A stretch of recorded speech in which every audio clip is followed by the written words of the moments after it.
Welcome to Books, Beauty, and Business. My name is Tawny Bro, and today we're going to do an interview with Jennifer Ciulla during our Books, Beauty, and Business Coffee Talks, which is a really informal interview just to really get some insight from leaders in industries and find out, what inspires them, what motivates them, and some tips for success. So just a quick introduction to Jennifer. She is one of the top real estate agents in her brokerage firm at REMAX Fine Properties.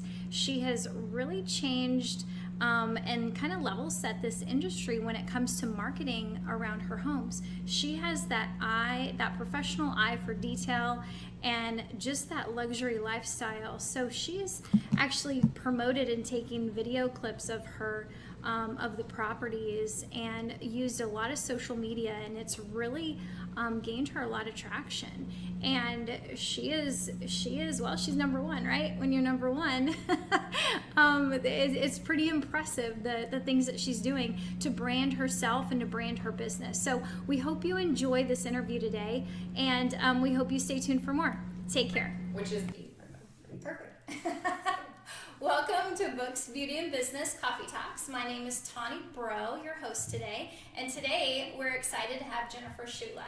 And Jennifer is a top real estate agent. She is number one individual producing agent within REMAX Fine Properties, which is one of the largest brokers in the U.S. Yes. Right? So she is redefining her market really with branding focused on luxury lifestyles. And we're really excited to have her today and hear some insight from her and her to really share her story with us. So tell us how you got started in this. So first of all, thanks for having me. I'm super excited and flattered. So that's cool. But yeah, I basically started, to kind of put it in a nutshell, I went into real estate in 2004, but had multifamily experience from 1996 up until that point. But really stepped up my game over this last year, and it was important to me that I wanted to really kind of show myself that I could meet a very aggressive goal that I set. And as I became, I'm messing up. As I continue to get closer to reaching that goal, it was more exciting, and it also became a place where I wanted to also let my daughters see that you can really reach for it and get it if you work hard. Awesome. So your daughters encouraged you too this past year to really look within. Did anything really change for you? Because I know in the last few years you've kind of leveled up the industry with how you're promoting things and how you're putting things out there and really branding. Did something change or inspire you to really move in that direction? Yeah, well, I recently got married about a year ago, and we had all kinds of stuff going on, so I wasn't 100% focused. And after we kind of got past those plans, I decided, I love what I do, and I really want to be a game changer. I really want to do something. So what I did was, while I was getting started back into it, or getting started back and getting setting some very aggressive goals, super focused. I got very disciplined, and I started studying up on whatever I could possibly study up on, and that with marketing, and then also mainly social media. Okay. So that's really where I started. That's where my focus was social media stuff, and where could I improve that. And so I actually kind of started more with LinkedIn. Okay. And now I'm kind of focused on Instagram. Follow me on Instagram, jenniferciulla.realtor. And all of her information will be on the descriptions at the end, so you guys can look up some of the work that she's done. She takes really the marketing and branding for these luxury homes with the productions that you're doing, and they're just short, super fun clips, but you've really made it like when someone has a luxury home to sell, they're going to look at you and come to you for that because of the branding, the production, and also just the next level. So do you do anything else around lifestyle? Yeah, well, so the lifestyle portions that I do, I actually don't just focus on luxury. I do kind of that across the board. So I just will walk into a home and I'll look at it and I'll envision like what life is like living there, and that's really what we want to portray. And I think more and more people are connecting with, wow, I mean, I could totally envision myself reading that book in that whirlpool tub, or having some wine with my girlfriends out by the fire pit. I have some other things upcoming in store, and it's really been accepted very, very well. I'm getting calls and texts and emails asking me who I use, and he has said he's so busy that please don't pass my name out anymore. And I'm like, okay. I'm thinking people are going to think that I'm being stingy, but I'm not. He's amazing. But yeah, so that's been very good, and it's been very motivating to get feedback within the industry as well, on how much they like my stuff, and people have been very complimentary of it, so it's been good. That's funny when you say you walk into a house and you see like the family living there, because it reminds me of the show that you were on. Like that's exactly what you did when you walked in. Were you appraising it and then saying what it would be worth if they did the appraising stuff? So that was fun. HGTV, if you really want to have a good laugh, you can go to my website, it's on there. I did that, I think it was 2007 or 2008. It was pretty awesome though. They approached me, and at first I thought it was a joke on the email, but they had a direct number, and I called, and they said, yeah, if you're interested, submit a video, and I was like, how many people got this email? Yeah. And they said, we only sent it to a select few, so I did it. I did one run through a house. Did not rewatch it. I just sent it in because I knew I'd want to edit it. And they called and said they chose me to feature a home in the Heights, which was great because it was the very first. The Heights was the very first area that I actually owned my first home. Oh, okay. So it's kind of cool. So yeah, it was cool. We had so much fun. I cut up with the sound guy a lot. His name was Teddy, and and so no, we had a good time, and I great opportunity to meet Kendra Todd, who is phenomenal. She was on what was The Apprentice. So yeah, it was fun. Very exciting. Yeah. So what are some of the things that you do consistently that really helps you stay on track? So really one of the big game changers for me that I have found has really been a key to the success I've reached so far is, and some of you are going to cringe, but I get up every morning around 5 a.m. Sometimes, if I don't sleep well, maybe it's a little later. But for the most part, consistently, I was getting up very, very early. And it just, that quiet time in the morning to be able to really just kind of have my coffee. I kind of follow a little bit of a routine. I spend time to read.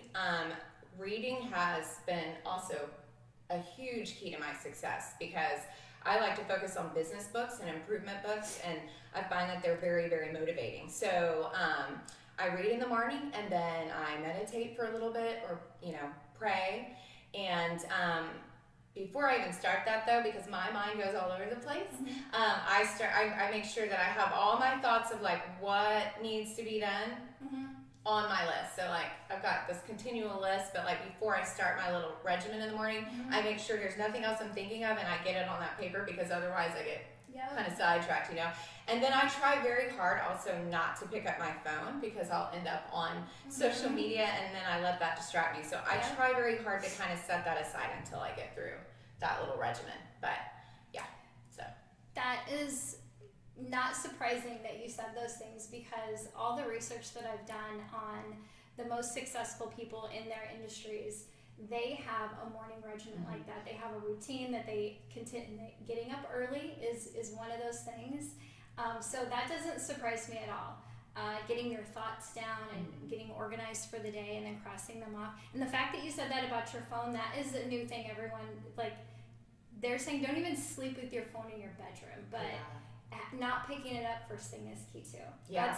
I'm not surprised you said that, but I'm very impressed that that's how you spend your mornings too. I'm not surprised. Yeah, and for those, just this a little tidbit, those that are not morning people, there is a great book. It's a very quick, easy read, and it's called Miracle Morning. And that really helped me. So in the mornings, I'm like, I would think about things that I learned and picked up from that book, and it just helped me. Nope, get your butt out of bed. You know. So yeah. That's exciting. So I took a note of that, and I will actually have that in the notes at the end as well. So what advice do you have for others looking for your type of success rates? Well, so for just like in general, you mean? Just in general, and I know this is your industry is real estate, and that would be the focus of that. But is just as successful as you've been, and how impressive your story is. Do you have any advice just for others to stay motivated, get up, get things done? Yeah, so especially for entrepreneurs, which you know, I am one. I don't get paid unless I close a deal. I think the key is really discipline. I mean, it's so easy, especially if you're self-employed or you know, you're your own boss. It's very easy to get sidetracked and go, oh, today I don't think I'm tired. I don't want to work. I want to go run my errands, or I need to get my house clean, or that sort of thing. And you really just need to treat it like you are going to an office and working. And so I would highly recommend that. That's a big part of it. And then I really believe in setting aggressive goals. I had in the past, I'm all about, you know, doing goals and vision boards and all that, but in the past I feel like my goals that I've set were always just what I thought I could probably get to, not very aggressive at all. And so this year I told myself I'm going to challenge myself, and it was truly compared to my production last year, it was a very aggressive goal. Like in the back of my mind I kind of thought, I really don't think I'm going to reach this, but you know, they say if you only aim for the fence, that's all you're going to hit. So I just decided, you know what, you can't go wrong. If you don't reach that goal, hey, guess what? You probably got further trying to get there than you would have if you would have set one that was not as, you know, which was easy to attain. So. And are these like just financial goals or number goals, or are these just, do you break them down into smaller goals? Like, is your goal mostly around money, or was it, or achieving like this amount of revenue, or what are you looking at? Yeah, so actually it's kind of funny. It kind of rolls together, but my goal was actually a level. I wanted to reach a certain award level with REMAX, so they have different levels, and I wanted to reach platinum.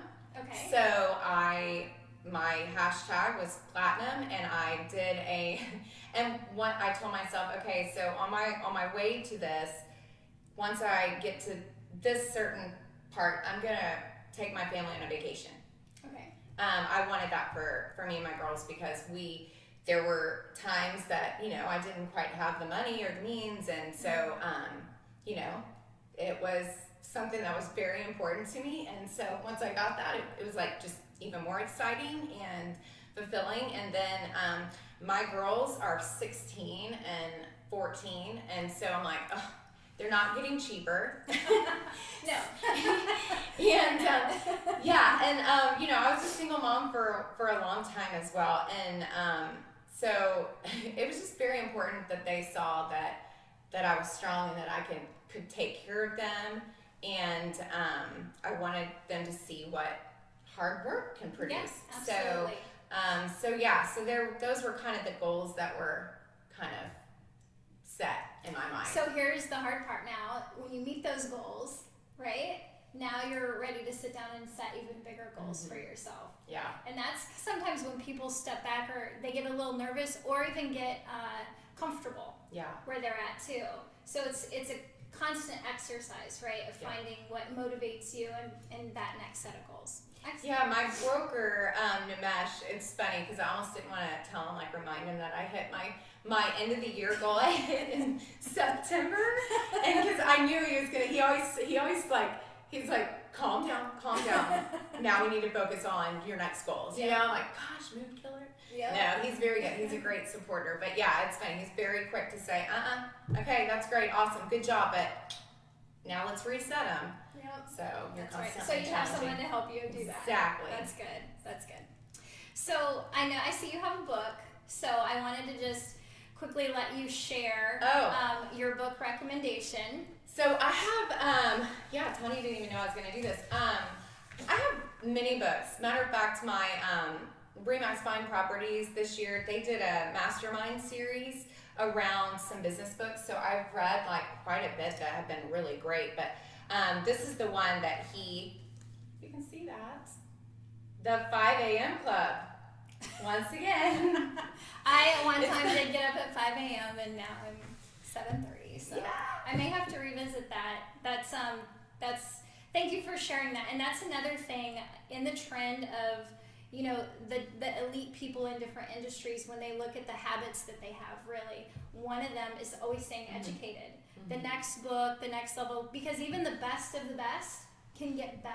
Yes. And that's something I learned along the way, and I had a lot of good mentors always sharing what they were reading, or, you know, suggesting to stay in whatever profession you're in. There's good authors out there that are putting out, you know, new trends, new ideas, new ways for you to stay motivated and inspired.